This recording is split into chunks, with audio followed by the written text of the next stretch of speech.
รถล้มแมนไปใช่นะไปยูว่าเขาล่ะให้บ่ล่าบ่ยูนะยูไอ้ยูไอ้เอ้าว้าวหยังน่ะยูด้วยผ่านเฮาสิยูได้เตะอีกเอ้ยเป็นนักมวยสมกับพ่อที่พ่อก็ว่าอยากเป็นนักมวยให้บ่เขาล่ะยูบ่มีทางไปได้มาทางนี้บ่ให้บ่2,000มาฮะ2,000จีจะสิยูไปทางไหนน่ะยูไปทางไหนน่ะกว้างรถบ่แสนบาทเลยเช็ดว่าฮอนมาต่ำบาทนี่บ่แสนรถเจ้านะ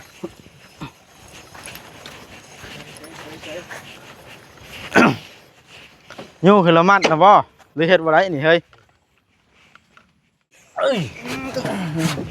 นักก็บ่คือยอขับเข้าปากเว้ยงอไงบ่จ้อยเจ้านะยูบ่จ้อยมาวัดมาอยู่ภาคผิดอ่ะฮะมาอยู่ภาคผิดภาคพี่ไอ้นี่คือสูตรได้ข้างๆดิเบิ่งจ้ะยูก็ไปกันอย่าลืมกดติดตามเพื่อเป็นกำลังใจให้ผมด้วยนะครับทุกคนขอบคุณมากๆพี่น้องไอ้สิ่งเปิดภาพขึ้นสบายดีเด้อบ่าวคำหลาเด้อผลมาอีกแล้วบ่นี่มาแล้วอ๋อโธ่ไปลงคุมช้อนบ้านไหนช้อนให้มันแล้วไปตาสิเฮ็ดให้มันแล้วบ่มานี่มันยังบ่ทันค่ำนั่นนี่เนาะใช่บ่จ้อยสิยอรถขึ้นรถฮะบ่จ้อยสิหามรถขึ้นรถบ่เด้อนี่แม่นเอาแล้วบาดนี่คือว่าแบบนั้นจะบอกว่าคำลาบ่แม่นบอกว่าคำลารถเป็นหยังจังหามขึ้นรถนะสิขี่รถใหญ่ไปสิขี่รถใหญ่คำลาว่าสิขี่รถใหญ่แม่นบ่ว่าคำลาไปหามขึ้นท้ายรถน่ะบ่เอาไปทิ่มลงเข็มทางเอาไปทิ่มรถ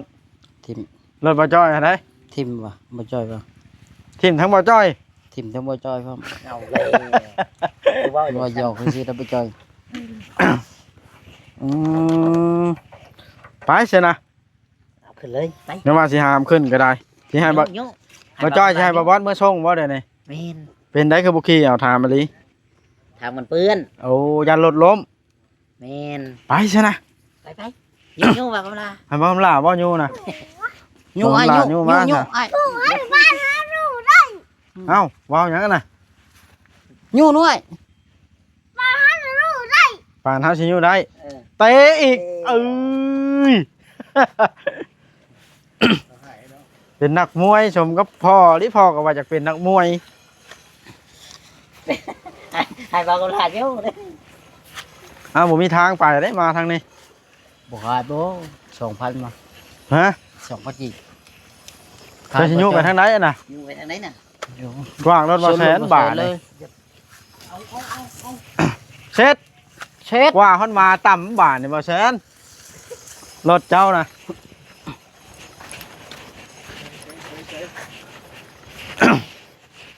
ยูคือละมัดนะบ่หรือเฮ็ดบ่ได้นี่เฮ้ยยูก็มัดแล้วเป็นได้สั่นเปิดฮอนบ่ได้เอาถือเด้บ่คำละต้องได้ยูเข้าก่อนได้รถข่อยนะบ่จิตเด้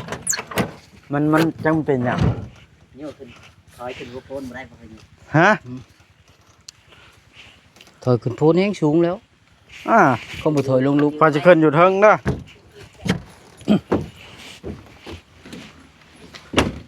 เอาไปจุดนี่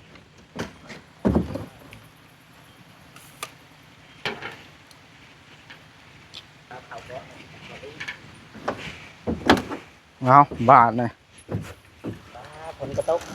ฝนตกบาทนี่สิบ่เปียกบ่ให้ไหมเฮาเป็นได้จังหามขึ้นรถช่ำรถเบิดน้ำมันเนาะบ่จิตหรือเบิดน้ำมันนั่นแหละเต็มถังมาเขียนบอกว่าเต็มถังเอาก้นมันได้อ้อยพ่นก่อนแล้วก็บนว่าเป็นล็อกคอบ่ได้คนกล้ามใหญ่ๆนะไปบ่คำได้เฮ็ดได้ผู้ชายเนาะคนกล้ามใหญ่แฮงนี่เป็นได้บาดนี่ เห็นอะไรโยกขึ้น มีข้างหน้าขึ้นประกันบ่ เราขนาดเด้อ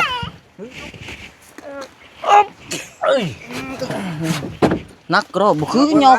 บุคือโยกขับเข่าเข้าปากเว้ย งอแงบ่จ้อยจังนะ โยกบ่ใจ อ่ะมาวัดมาอยู่ภาพผิดจ้ะฮะมาอยู่ภาพผิด พักพี่ไอ้ นี่คือสูตรได้เขาทำดิเบิ่งจ้ะอยู่กับไปกัน ไป แนวมาห้องขาคำบ่จ้อย ขอบใจ ขอบใจหลายๆโอเคระวัง น้องโยกเฮ้ย เอาโอเคบาทนะมันระวังน้องตามคนตกแข่งกี่เลยคนใช่ ต่ำก็ บ่ตามแล้วกับแนวมันดิ มัดว่ะจุดเดียว มัดว่าจ้อยขอจีนเขาห่มก่อนไหมขอสิตายฉันละเขาห่มก่อนสามผลเช้าไปมาของเราไปนั่งอยู่เตียงพวกพี่ย่างกันทั้งนี้ พอ จะน้อยยังมัด มาเข้าผลจะแข่งผลแม็ก มาแม่อย่าแข่งผลมาเด้อแม่ยังอีก ผลว่ายังไง จะขึ้นเลย ขึ้นอะไร ยกไป ฝน ไหน ตกมาพี่ เติบได้ครับ โอ้ยไม่ มาพี่กันตัว มาที่หางแล้วขึ้นรถไปสิ ฝนตกกับบทยอมเนาะ มาแม่ อย่าขึ้นเนาะ แซ่บบ่อันตามบังหุงกินนี่ ปุยกินแซ่บอยู่แซ่บ อยู่ แซ่บเนาะบ่แซ่บเนาะ เบิดคูเม็ดเลยว่ะ บ่บึกคูเบ็ด เบิด ยั คู งอ เซ็ต ยู่ ไม่ชื่อว่ะยังติดหน่อยหนึ่งว่ะ ยังอยู่ ไปกินหลายกว่ากันนะ บ่บอส โอ้ยบ่บอสมากินลายนะบ่แซนบ่บอสกินลายตามบังหุงกินนี่เหรอวะว้าวไปทั่วข่อยว่าข่อยกินน้อยเดียวหนึงก็ได้ มาเข้าห่มไหมฮัม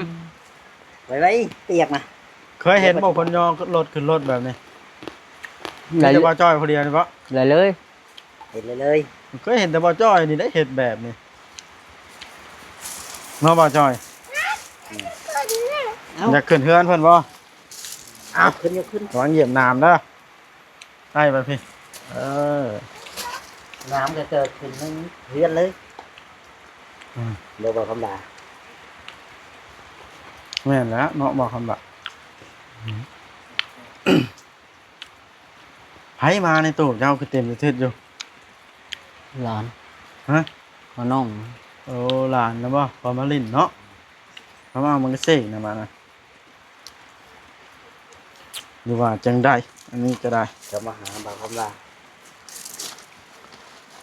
เราคำด่าไปหาเชือกให้จะขอบใจบอกคำด่าหลายๆเนอะ วันเช้าเราไปหาวิธีมัดได้บ่คำลาให้บ่จ้อยนะ บ่จอยแล้วมัดข่อยบ่เคยมัดเนาะข่อยมัด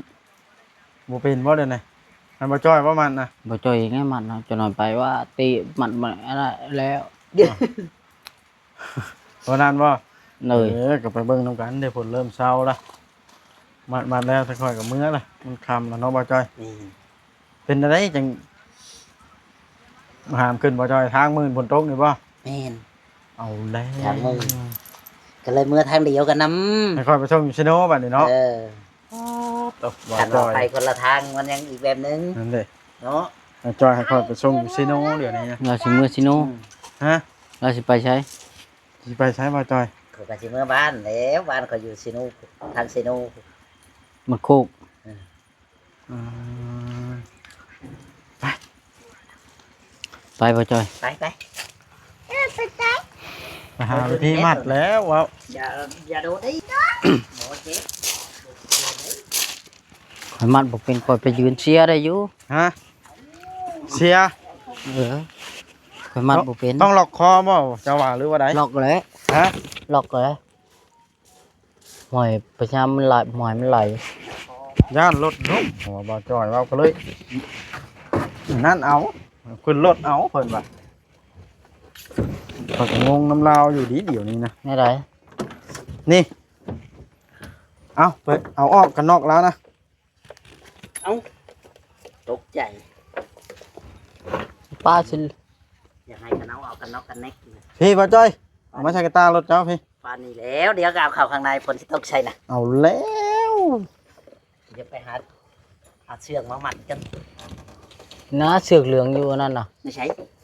ในบทก๊อกน้ำน่ะ ไปเบิ่งกันเด้อ เสือกเหลืองในกองน้ เลยต่อพังอ่ะ ำเอาดึงมัดใส่แน่นๆจองใส่สำครับ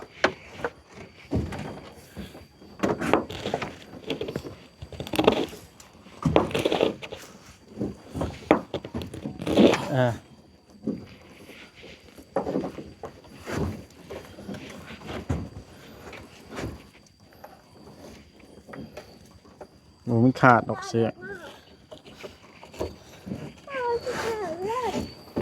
เนาะเราทำละหมูขาดบ่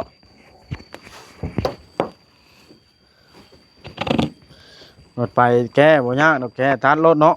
เราเสือกเขาเลย เชือกเขาบ่ เลย หามาชงบ่นี่ก็ได้ มาเสือกเขาคุยเขา บ่จอยเฮ็ดเส้นแล้วซะไปยืมมาเชือกเพิ่น เอาไปยืนเด้อเชือกเขาเคยเขา มันแล้วละ แล้วล่ะนอนรถ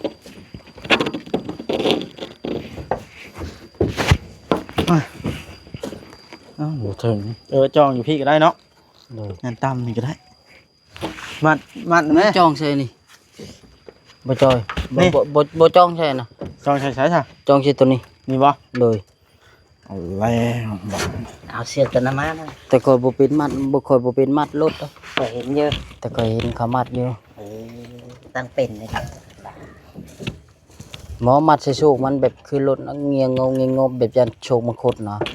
อันนี้มันสิคด แม่แล้ว มัดแม่ข้างนั้นนะ มันก็ยังมันก็ยังไม่ได้ไปนี่ใช่ นี่หักแล้วล่ะยังมัดจองลงชานนี่จองชะนี่ก็ได้นี่ เดี๋ยวพ่อ นี่มัดนี่ชั้นหนึงดอกเอาฟางมัดก็ได้ มันนี่มัดใส่ทัดมัดท้ายนี่ เอาวันนี้ เอาบาทฮ้อนแดดบาทนี่เดี๋ยวตกเดี๋ยวแดดอยู่อันพลก็ได้โอ้พี่น้องเลยเล็กสิว่าได้ละ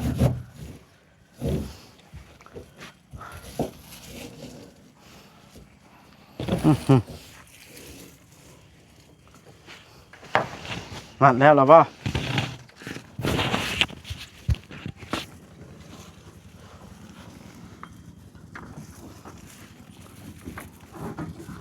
เฮ้ยบัดหลุดบ่จอยบ่จอยหลอกคอไรนี่เอ้าลองได้ไหม ล็อกดิ ได้มัดนั่นน่ะ วันล็อกกัน บ่ล็อกบ่ มันเลี้ยวมาได้บ่ มัดรถกะทีเรียบร้อยแล้วบาทนี่พี่น้องเอ้ยมัดรถบ่าวจอยซาแนวพี่น้องเลยเพราะว่าทางมันลื่นเราบกล้าอันนั้นบกล้าขี่ออกนำทางหัวสัตว์โอ้พี่น้องเอ้ยมาเบิ่งตู่บ่าวคำลาก่อนจักน้อยหนึงพี่น้องเอ้ยเด็กๆก็มาอย่างนี้ โอ้ลูกประเสริฐหลานประเสริฐนี่เพิ่นมาอย่างน้ออันนี้น้องมวยเล็กพากันไปยังมาสบายดีก้องก่อนสบายดีน้องมวยเล็กพากันไปยังอันนี้น้องยังอันน่ะน้องไข่ผ้าแม่นบ่น้องไข่ผ้า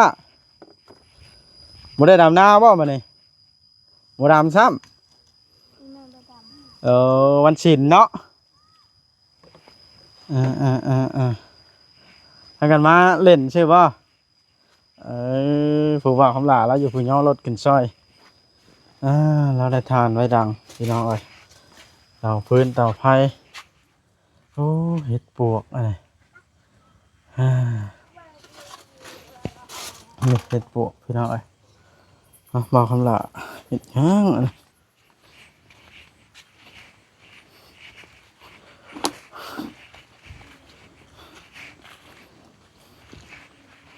เอาของเราบอกไปตัดเอาไม้ มาเฮ็ดพอได้นั่งกินข้าวแล้วนี่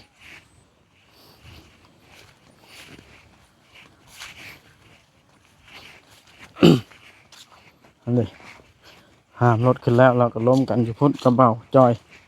ไปเบิ่งก่อนพี่น้องเอ้ยงัวก็ตุ้ยแท้นี่พี่น้องตุ้ยโพดกินหญ้าบ่มีบ่อืมฮะ เนาะนี่แหละไปเข้าห้องน้ำได้บัดนี้ เจ้าอันไหน เราจะไปเข้าห้องน้ำ โอ้ แล้ว ห้องน้ำบ่มีก็เข้าบ่ ไปเข้าป่า เอาเข้าห้องน้ำส่วนตัวห้องน้ำสาธารณะเนาะ ดู ไปใช่นะ เนาะย่าง เป็นน้ำหยังเด้ เป็นน้ำหยังกินทั้งหมักข้อทั้งตำบังหุ่งเบิดมือไป ไป ขอสิมาลงกับทีมงานก่อนบาทนะกันว่าสิไปป่าไปดอนก็ได้ต่อสบายดี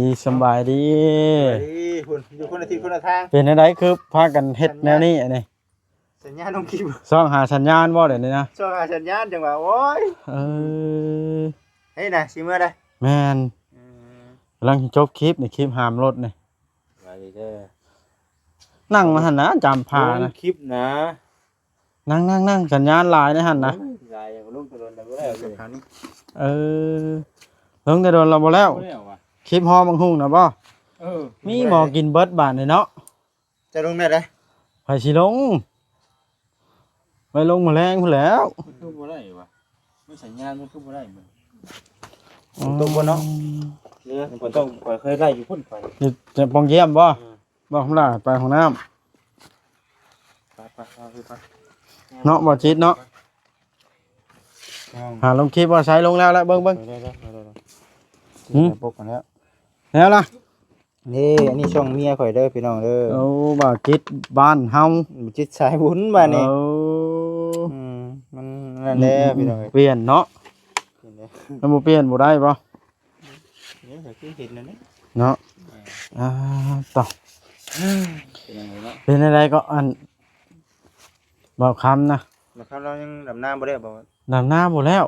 4-5 มื้อแล้วอ่ะ เพิ่นก็จากมาน้ำหมู่อยู่วะล่ะ อุ้ยที่ห้องดำมันลำอยู่ ฮะ มันสองคนผัวเมียดำนาดิ เอาอ๋อ คนผัวเมียดำนาก็ได้ซ่าเนี่ย เพิ่นก็เนาะ เก่งอยู่ เก่งกว่าข่อยหลายล้านเท่าอะเจ้าคือแล้วไว้ได้จ้ะ แปลว่า ว่าเอา ว่าในไม่เท่าพ่อไม่เท่าเป็นมาลำเคยนั้น อ่า ยังบ่ทันได้บ่ ยัง ไหน หลายได้ช่างเวียงดำข่อยบ่ได้ไปดำน้ำยากหลายอัน เอ้าเฮาบ่ได้ไปดำแต่ลูกเมียเด้ฮะ ลูกเมีย อืม แล้วก็เอาลูก อืม พาเล็กน้อยอยู่เพื่อนแล้วก็เพราะว่าหญ้าก็บ่หันปานใดหั้นเนาะ อืมจะคนสนามนาบัด ลุงเวียงกับเมียได้ อืม ไข่ลายเติบเนาะ ยาวดีนะหวานน้ำ ทีต่อไปก่อนสิลองวานเบิ่งเนาะ ไปหวานลงเบิดทงหนึงเลยที เป็นไงคือฮ้อนแห้งแท้ก่อยเดี๋ยวในเด้อหมู่บ่ได้ฮ้อน ทำคือกัน แปลกแท้ โยหอมเอ้าผลแล้วเนี่ยเดี๋ยวเดี๋ยวทั้งตู้อยู่ดู หึ เนี่ย มันผลขยะเม็ดละฮ้อนโลดเนาะ คงกินก็ยังตกพี่น้องเอ้ยคงกิน บางมื้อก็ไว้เด้บางมื้อก็ อืม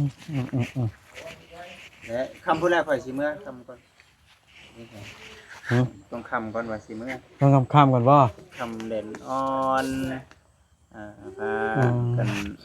อ้าวเสียงไผห้องโกโก้กับเค้กทั้งน่ะ เสียเนาะ ฮะ ตัวมัวมันลงเรียบร้อยแล้วสิเนาะ ลงโอ้ยจะลงก็บ่ได้ผู้ใดเบิ่งเออ กิน อ้าว กระชั้นค่อยๆกลับก็เด้อบัดนี้เด้อมื้อหน้าจังพ้อกัน กินตำบังหุ่งก็อิ่มแล้วเด้อ โอเค รถโดยขอบใจหลายๆเด้อเอามื้อหน้าจังว่ากันพบพ้อกันเด้อบ่แซนเด้ออยู่ค่ำบ่มื้อนี้ ว่าแล้วลงคลิปแล้วกับเมื่อแล้ว เอามื้ออื่นเนี่ยข่อยสิเอาบังหุ่งหน่วยใหญ่กว่านี้เด้อ ทำไมจ้า เอายังไงมา ไม่ แตะ ได้กินเลยกะ มาแกงบ่ ทำไม เอาหมูนะเฮ้ย ฮะ หมูเนี่ย อังโมกินกับข้าวก็เป็นบ่เฮ้ย ได้ได้ จิ จิกินก็ข้าวกับปาดกินนั่งพากันปาดกิน อ๋อ คือเช่นนั้นนึงเนาะเห็นทางเจ้าน่ะมานั่นน่ะบ่ อ่า หมูหมักหมูหมักหมู โอเคเอาเสร็จนะ ใส่ทีนี้ นี่ล ฮะเฮ้ยไผสิเมื่อนำ ลูกชายนะบ่เมื่อเฮือนแม่เสิร์ชบ่ กินรถเจ้าแล้ว อ้าวสิเมื่อเฮือนคอยพุ่นน่ะเอาเลยฟ้าเปื่อยแล้วพอจากเมื่อนำก็บ่ท่ายเอาแล้วเฮ็ดแบบน่ะ เนาะบ่แซน ไปได้ เอาแต่แทบเอาแต่แทบบ่ไปน่ะ ถ้ามาจากไปน้ำกันก็บ่จิต ไปท่ายเอาแล้วบ่ใช่ลงแล้วแล้วบ่ โอ้โหเจ้าก็ได้ไว้โพด คลิปให้นี่ จุ๊บไผจังวะ จุกให้เข้าในกว่าหาก็ได้โอ้ยชาววิวก็บ่ได้เวลานี่ยอมเลยลงคลิปนี่ โอ้คือตลอด ปวดหัว สะ ดิ ออนไลน์โอ้คือตลอด